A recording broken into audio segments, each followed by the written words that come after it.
Hello again, my friends, and welcome back to Carpo's channel. Oh boy, where do I start here? I've been talking about subjects like this for 10 years now, going on 11. I know I said that before, but it just seems pretty crazy to me. And before I made this video, I was going to talk here about midlife crises, not crisis, but crises. And before I did that, I thought, it wasn't that long ago that I made a video about this subject. And I thought to myself, well, it was probably a year ago, since I think it was just, a few months back. Then I looked again and looked for it, and I found one from 6 years ago. Then I found one from 4 years ago. Then I found the one I was looking for, which was called Turning 40 in the Happiness Curve. Now I'll have links to all of these in the description if you want to check them out. And it kind of follows the evolution of my thinking on this topic. But I generally agree with most of the same ideas, but I think this is important to kind of revisit this. But the one I had made was 2.5 years ago, or it was, almost 2.5 years ago. And that's how fast time flies. You just cannot gauge time. And this goes right along the lines of why we tend to have issues as we get older, as we become middle-aged. And yes, I thought about this last week, and I realized, wait, I'm middle-aged. Oh my God. It's crazy. It happens. All of a sudden you're in your 40s and you think, well, even if we're living to be 100, I'm getting closer, and you really start to revisit, what's important in life. And there are many reasons. The thing is that the term midlife crisis needs to be eliminated. It doesn't do any justice to the actual experience of having a crisis. I've had several different crises in my life, and they can happen at any age. And I kind of took a mental note. The first time I ever had one, I was thinking it was when I was younger. I remember, I was probably 12 years old listening to, old 70s music, and I actually shed a tear, and I was sitting there thinking of how sad I was that I wasn't born back in the 50s so I could have enjoyed the 60s. Going through that, angst as a teen, but not too long after that, my dad passed away from cancer. That was a crisis in my life. And about, say, 5 years later, the cops raided my place and took my tiny pot plants, and I went to jail. I went through a crisis then.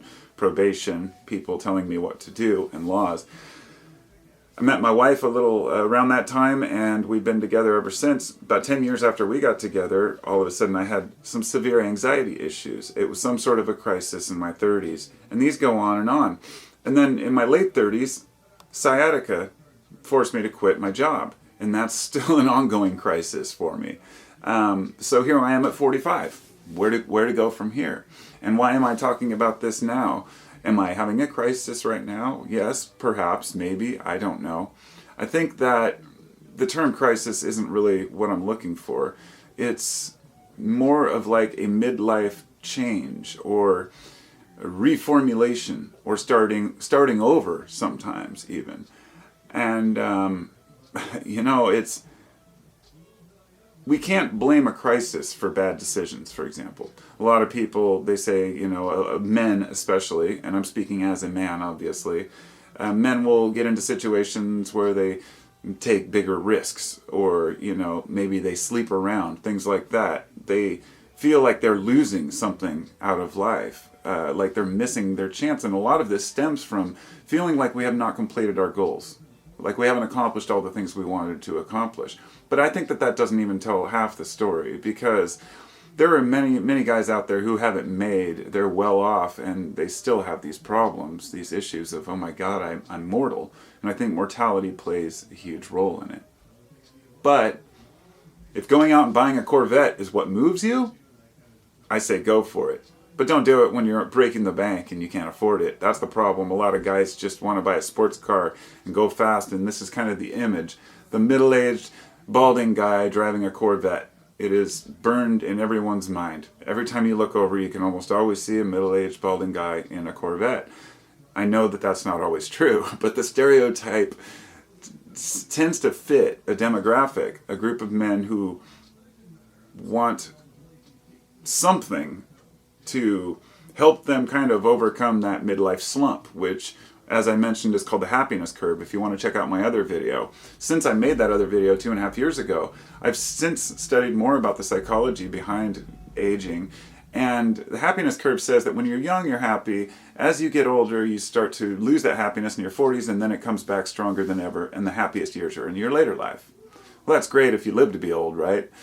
But the point being that there's a little bit to be said about that, because I think that when you're young, you're ignorant. You do a lot of things, and you don't even realize perhaps you were unhealthier or doing dumber things or wasting time even more when you were young.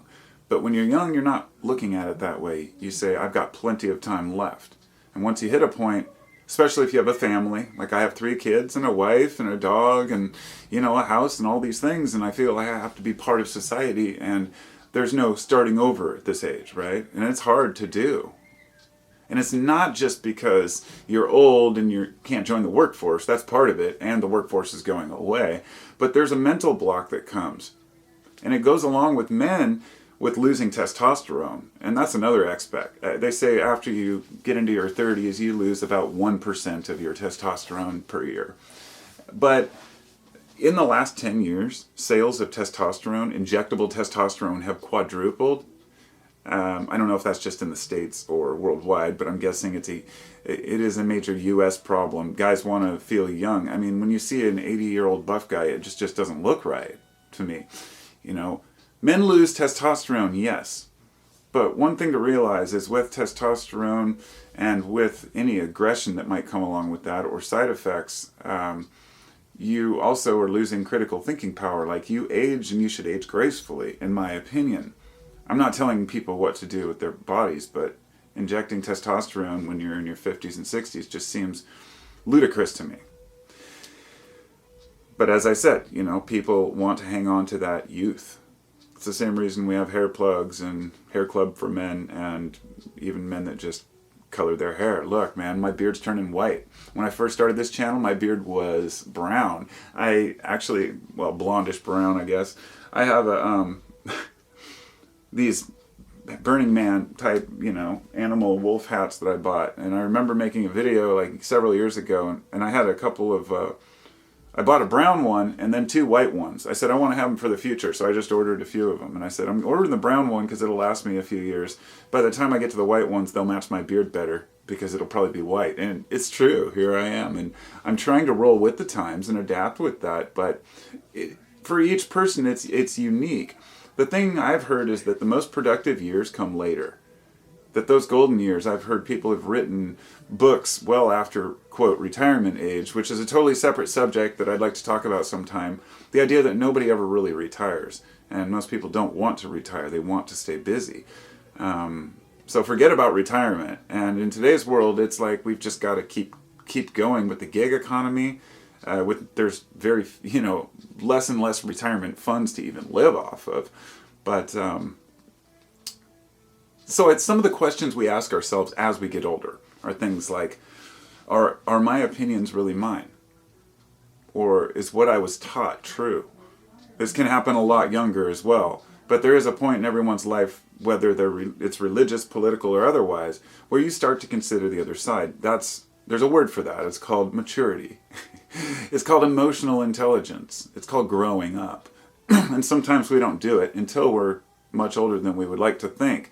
We think that we're entrenched in our one side or the other, or that we know what's best. But in reality, by listening to other people, that doesn't make us weaker. That makes us much stronger. But when we start to question our own beliefs, especially when it comes to religion or politics, then we start to lose our place within a community. We want to feel like we belong.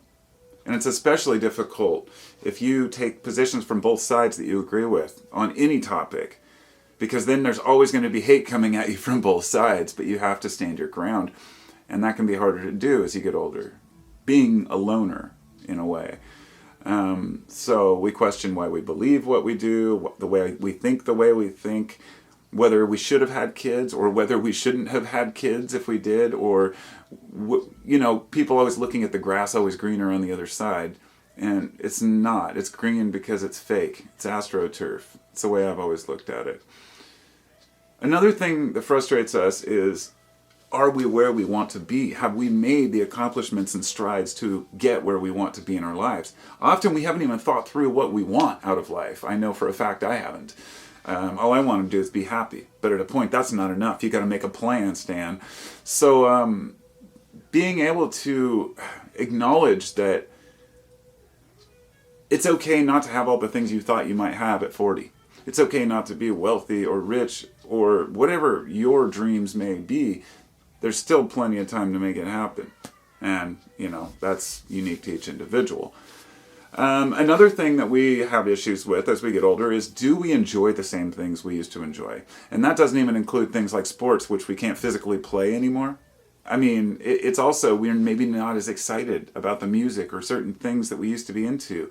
We have moments of laughter and enjoyment, but a lot of the time we're just kind of blah about things. And that's kind of natural too. You'll find the things that really move you. It just means you're not finding the right things, I guess, to move you.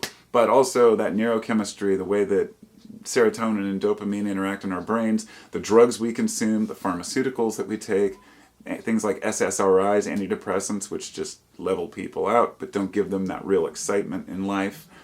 Lots of mind-dulling drugs, plenty of them out there. But often it's funny, like I was saying about sports and enjoying the same things as youth. Even my 26-year-old son says, I can't believe you let Lucy pull you around on the skateboard, because I let my husky pull me up and down the road. I said, well, I skated for years, so I have that balance. I wear size 14 shoes, too, so I can ski on them. But I had her pull me all the way up the other day. I was late for picking up my son from school, and I had her pull me away across the streets and up this sidewalk with a bunch of pine cones all over it, and then it went right into gravel. I knew I was going to hit the gravel and fly off. I guess I just wasn't paying attention because there was another guy with a dog, and the dog was going roar, roar, and barking at her, and she kind of turned for a second. Point being that I hit that gravel and I flew like a sack of potatoes, and I learned how to tuck and roll, so I hit the ground, but I just slid. I mean, hit my shoulder and just went bam, rolled a couple times, got up. I was like, that was pretty embarrassing, but funny at the same time. Had my GoPro going. I'll have to look at that footage sometime. But it was the next day, which was yesterday, where I'm like, God, honey, I'm really sore. Did I do something? Did I move something? And it took me a while to figure out, oh yeah, I fell on a skateboard. And thinking as you get older, you can't, recover as quickly as you used to from things. Man, I'm still sore and it hurts. But, I still have the youthful mind. And I think that's hard for a lot of guys not to be able to do what they used to be able to do. But, deal with it. You could always take testosterone, right? Another thing that I think is frustrating people is not being able to adapt with the times, as things are changing really quickly. And I think that's universal across all age groups. And whether to lead or follow, some of the morons that run this place, just, we're just running ourselves into the ground. We know it. And the one thing that we can remember is we can only control one thing, and that's our own life. And maybe not even that if you're in prison, or maybe not a physical prison, but a prison of your own making. If you're in a relationship that is toxic, or if you continue to interact with friend groups that get you in trouble, things like that, you've got to make decisions. You've got to make decisions to avoid people who get you in trouble, and to look from the outside. And that also means we stop blaming others. I mean, I know people in my age group who are still blaming their parents for how they are. That's the most pointless thing. I mean, I've never blamed my parents for my outcome. It is what it is. But this is different, of course, if your parents were physically abusive. I mean, if that's a separate issue, or neglectful. But if you had a basic childhood, I mean, even when you do get older, even if you were abused, if you're still blaming them for your problems, you're never going to get anything accomplished. We know we have to live for ourselves. So life begins, some would say life begins when you start living for yourself, instead of giving yourself and sacrificing yourself to fear and worry and toxic people, if that makes sense. And with men, there are more expectations, not just of ourselves from ourselves, but of men from society in general. Men have been chastised for not helping out as much with the chores, and so guys are trying to be more, helpful around the house, things like that, but constantly also feeling like guys have to be the protectors. When the shit really hits the fan, that's when guys act. I feel like this whole the sexism discussion, it just throws a whole wrench in any discussion about these things. But men and women are different physically and mentally in certain ways. And there's a scale, of course. But that's what testosterone does for men, is can make them act aggressively and quickly when they need to. So I think the obsession with the body and the looks is something that comes from not just what we've been fed by the media. Because it's funny, we hear about magazines and movies and TV kind of making men and women look like they have to be perfect. That's us, okay? That's not them telling us what we need to be or how beautiful a woman should be. That's us choosing what we're going to look at as a whole, the people who approve of it. It's difficult to say. It's kind of like the media. We can blame the media for giving us bad news, but we're the ones that consume it. And so anyway, being obsessed with the body, though, is just one part of it. There's also a deeper connection beyond looks and purpose. Men want to belong, just like women probably want to belong, to some sort of a community or a group where they feel like they're a part of it. This is how we get these, like, red pill groups where, take the red pill. And I just like, no, you don't just hop, skip, and jump back and forth. You just take the purple pill. Look at both sides, keep a balanced perspective, and use your head. But, the red pill that I'm talking about is the political one. But there's also the red pill of men joining MRA, men's rights movements, because they personally had some issue with a woman, and therefore all women are bad. This hyper-aggressive masculinity. There is toxic masculinity, but I really don't like that term at all. Because any kind of time even guys go out and spar or brawl, it's called toxic masculinity. It's like, no, dude. Believe me, you don't want guys to be aggressive and fight unless you're in a dark alley and somebody's about to mug you, or you're in a situation where there's, you're out in the woods and there's wild animals and, somebody has to protect you or defend you. I'm not talking women. Protecting women, don't get me wrong. I'm saying that somebody has to be aggressive at times in order to protect us, all of us as individuals. So that makes it very hard to really pin down what is toxic and what's not. And I guess that's why I don't like that term. But I think joining any men's rights movement or any of that, it's very personal to the individual, but I don't think it's healthy. There's better clubs to join. Basically, it's as simple as don't cheat, don't be a jerk, be a nice person, but stand up for yourself when you need to. And don't buy a Corvette. There is a certain etiquette that you have to have in society. I believe this. Some would say, no, it's all in your mind. Give me the Aleister Crowley speech about how do as thou wilt, and, that society doesn't decide what I do and what's moral and what's valuable. I'm like, well, you do wear clothes walking down the street, so you must value some sort of a, similarity with other people. We kind of agree on these policies, and I think we can all agree not to be an asshole, but that it's okay. I know I've spoken on men's behalf here for the most part, but I understand women go through very similar things. And I can only live from my own perspective. From a male, it's losing testosterone. For a woman, it would be menopause and premenopause. There's a lot of different changes we go through in our 40s. So I don't feel depressed, per se, but I have had an issue with motivation, and I know a lot of other people at this age have really had a hard time as well. But everyone's had a hard time in the last couple of years, even before the pandemic. We've been suffering from inequality and declining wages, the gig economy, no benefits, insurance problems, housing crisis, you name it, it goes on. And now that we've got climate issues and there's climate migrants moving within our country to other places, and then they're getting frustrated. Then now the Texans are mad because the Californians are moving there, and it's the same thing as up here when, people were moving up here into the Oregon, the Pacific Northwest. It's like, look, people are people. It's all right. I'm not going to get into that aspect, but what I'm saying is that times are changing, and it puts a lot more stress on all people. And because of that, especially when you're a man that feels like you should have been working, say, a full-time job with benefits and get a good retirement and have insurance and be able to bring home the bacon and feed your family, that's become a difficult reality for a lot of people. So both parties in a lot of households have to work, and even then they barely make enough to get by. And that's really unfortunate, but that's the nation we're living in right now. And yeah, so being a man has kind of changed. But I think that a little after my generation, a lot of people wanted to kind of minimize what it meant to be a man. In other words, you don't have to have any masculinity whatsoever to be a man. Perhaps that's true. But I think that knowing when to be aggressive can be very useful, and always defending your kin.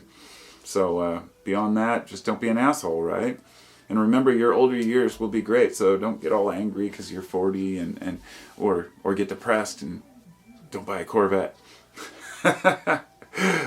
Thanks for listening, and you can check me out on Patreon if you want to support the channel, or Discord for more conversations, or my 15-minute free thinking podcast. And I'll talk to you all next time. Be well.